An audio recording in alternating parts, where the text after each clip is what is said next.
আমাদের picket duty রয়েছে, আমাদের স্ট্রাইকিং ফোর্স রয়েছে, আমাদের ট্রাফিকের যে ডিপ্লয়মেন্টটা সেটা তো আছেই। শুধু নিরাপত্তা যে নিরাপত্তা যে আমাদের ডিপ্লয়মেন্টটা নিরাপত্তার জন্য সেটা আমাদের একেবারে নিশ্চিত আপনাদের লাইন আপ করা হয়েছে, সকল ফোর্সে ইন লাইনে দাঁড় করিয়ে দেওয়া হয়েছে নির্বিঘ্নে, যাতে তার বাসায় তিনি তার গমনাগমনটা যাতে তার নির্বিঘ্ন হয় এবং নিরাপদ নিশ্চিত, এবং লোকজনের যাতে পাশাপাশি রোড যাতে ব্লক না হয়, নেতাকর্মীরা যাতে রাস্তায় চলে না আসে, যাতে রাস্তা ব্লক না হয়, সাধারণ মানুষের যাতে ভোগান্তি না হয়।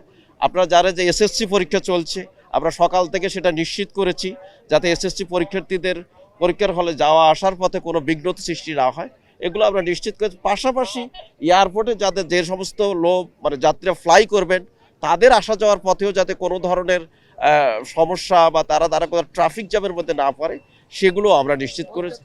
এজন্য আমাদের নেতাকর্মীদের সাথে বিএনপির যারা সিনিয়র নেতা রয়েছে তাদের সাথে আমরা প্রত্যেকটা মিটিংয়ে অংশগ্রহণ করেছি। আমাদের আর্মির যারা কর্মকর্তা রয়েছে তাদের সাথে কোঅর্ডিনেশন, র্যাবের কর্মকর্তাদের সাথে কোঅর্ডিনেশন রয়েছে।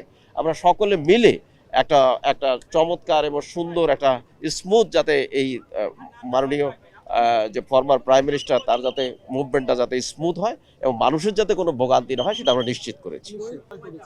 আমরা টোটাল গুলশান পর্যন্ত আমাদের প্রায় 3000-এর কাছাকাছি আমাদের ফোর্স এবং ওসিবার ডিপ্লয়মেন্ট রয়েছে। বাট আমার যদি আমার ডিভিশন ইউল্যাব পর্যন্ত আপনি জানেন যে উত্তরা ডিভিশনের অধীনে পড়েছে, এখানে আমাদের 600-র অধিক প্রায় 700 আমাদের অফিসার ফোর্স ডিপ্লয়মেন্ট রয়েছে।